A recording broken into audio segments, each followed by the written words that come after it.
Bienvenidos al video. En este video hablaremos sobre finanzas internacionales. Críticas a la globalización. En los últimos años, la globalización ha sido objeto de muchas críticas. Algunas de ellas son válidas y señalan debilidades reales. Otras se basan en mitos y estereotipos. Primero enumeraremos algunas críticas legítimas esbozando las posibles soluciones. Las desventajas de la globalización incluyen una excesiva volatilidad de los precios que dificulta la planificación económica a largo plazo. La solución consistente en desarrollar los mercados financieros y los métodos para evaluar y administrar la exposición al riesgo. Simplemente las empresas y los gobiernos deben aprender a administrar y prosperar en condiciones de incertidumbre. Efecto contagio. Si un país en vías de desarrollo sufre una fuga de capitales, los especuladores internacionales retiran también los suyos de otras economías emergentes, que no tienen nada que ver con el país afectado. La solución consiste en aumentar la confianza a través de un sistema financiero sano, bien supervisado y robusto, reservas suficientes y un régimen político eficaz y confiable. Las políticas encaminadas a desvincular la economía de los efectos contagio se conocen en México como blindaje económico. El presidente Ernesto Zedillo construyó este blindaje antes del cambio sexenal en 2000. En el periodo 2006 y 2012, México fue protegido del contagio de la Gran Recesión gracias a un fuerte nivel de reservas internacionales y una política fiscal prudente. Tendencia hacia la deflación. Para mejorar su capacidad de competir, las empresas instalan una capacidad excesiva.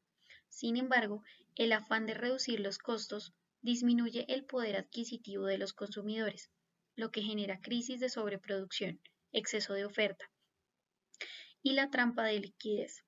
Una solución podría ser la coordinación de políticas macroeconómicas a nivel mundial. Las reuniones anuales del Grupo de los Ocho, Alemania, Canadá, España, Estados Unidos, Francia, Gran Bretaña, Italia y Japón, pretenden lograr esto, pero sin grandes éxitos hasta ahora. Incremento de la desigualdad distributiva. La globalización produce tanto ganadores como perdedores. La brecha entre los dos grupos se ensancha constantemente, lo que puede provocar un resentimiento por parte de los perdedores e incluso intentos de dar marcha atrás en la globalización. El problema de la desigualdad no tiene solución, pero el de la pobreza sí la tiene. Es necesario acelerar el crecimiento económico y dedicar una parte creciente de sus frutos a la ayuda de los pobres y a la inversión en el capital humano. Exacerbación de conflictos a nivel regional e internacional. Una lucha sin cuartel por los limitados mercados y recursos naturales agudiza los conflictos y puede conducir a guerras comerciales y militares. Este problema requiere una mayor cooperación internacional e inculcar en la población el espíritu ganar-ganar. La Unión Europea es un ejemplo de que esto es factible, por lo menos a escala regional. Si el espíritu europeo pudiera extenderse a escala global, la solución de conflictos se volvería más fácil.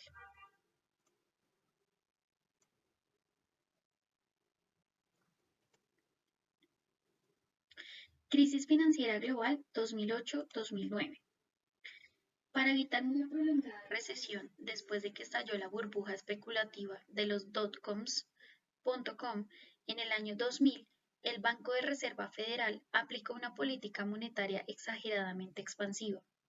Las bases de interés bajaron del 6% en 2001 a menos del 2% en 2004 y el crédito se volvió muy accesible. Las instituciones financieras contaron con un exceso de liquidez y era cada vez más difícil obtener utilidades. El dinero abundante y la ingeniería financiera contribuyeron al boom de las hipotecas de baja calidad. Los bancos que otorgaban créditos hipotecarios no los mantenían en sus libros, sino formaban instrumentos financieros que después vendían en los mercados financieros. Dado que pasaban el riesgo de incumplimiento a otros inversionistas, se volvían cada vez más descuidados en aplicar los criterios de otorgar créditos. Al no haber un número suficiente de sujetos de crédito, los bancos tenían que inventarlos. El enganche típico bajaba constantemente hasta llegar al 0%.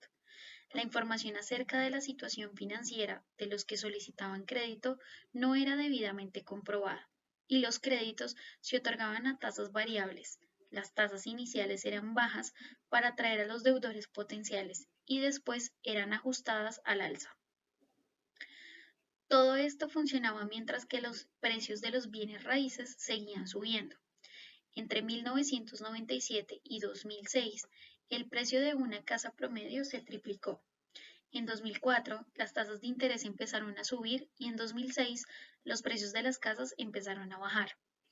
Muchos deudores declararon su incapacidad de pago y las instituciones financieras que tenían la obligación basadas en hipotecas vieron que sus reservas se reducían peligrosamente.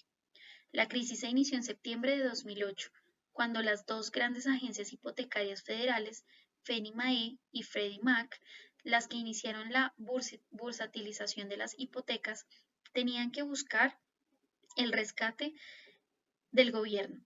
Los mercados financieros entraron en pánico y se volvió obvio que tanto Lehman Brothers como Merrill Lynch quebrarían. El gobierno intervino para que Bank of America comprara Merrill Lynch, pero no hizo nada para ayudar a Lehman Brothers, que se declaró en bancarrota. La quiebra de Lehman Brothers no solo provocó pánico financiero, sino que también desató una reacción en cadena de quiebras sucesivas en efecto dominó. El gobierno se vio obligado a rescatar una compañía que aseguraba los créditos contra el riesgo de incumplimiento.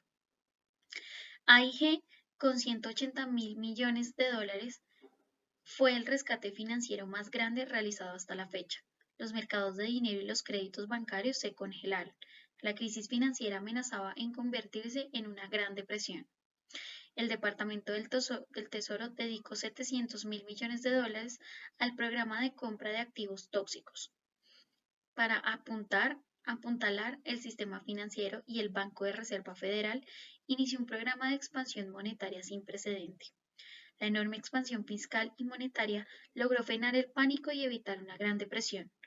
Lo que sí tenemos es una gran recesión que está todavía lejos de concluir. Se necesitaría aún de unos cuantos años para reducir la deuda pública y privada a niveles manejables y reanudar el crecimiento sano. En 2012, el Producto Interno Bruto de Estados Unidos es apenas 1.7% mayor que en 2008. En el caso de otras recesiones, 5 años después de su inicio, el Producto Interno Bruto era del 12 al 15% mayor. Enumerar todas las causas de las crisis rebasa el ámbito de este libro. Entre las más importantes podemos mencionar las siguientes. Primero, endeudamiento excesivo por parte de los bancos y los consumidores. El apalancamiento de un banco típico llegaba a $1.30 de reserva por cada $30 de activos, y la deuda de familias llegó a 133% del Producto Interno Bruto. 2. Política monetaria exageradamente expansiva. Aunada a una entrada de ahorro externo de países superativos, China y los países exportadores de petróleo, el exceso de liquidez contribuyó tanto al endeudamiento peligroso como a la asunción de posibles y demasiado riesgosas. 3. Desreglamentación excesiva de los mercados financieros y fracaso de las agencias reguladoras en detectar la acumulación de riesgo. 4. Falla de las agencias calificadoras de riesgo de evaluar la calidad crediticia de diferentes instrumentos financieros. 5. Uso inadecuado y exagerado de ingeniería financiera para ocultar el riesgo en vez de administrarlo. 6. Tamaño excesivo de las instituciones financieras que se volvieron demasiado grandes para fallar y tuvieron que ser rescatadas con el dinero público. Esto generó incentivos perversos para asumir un exceso de riesgo. 7. Interconexión e interdependencia de las instituciones financieras en todo el mundo. La quiebra de una institución provocaba un incumplimiento en cadena. Las políticas anticíclicas tienen que ser coordinadas dentro del grupo G20.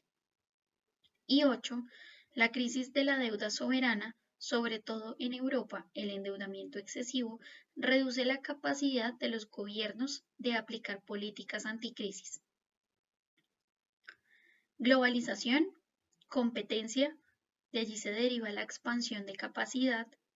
Luego viene una mayor oferta, una deflación Y regresamos a la globalización con la competencia, reducción de costos, luego una menor demanda y termina en una deflación. Gracias por ver el artículo, esperamos haya sido útil y nos vemos en futuros videos.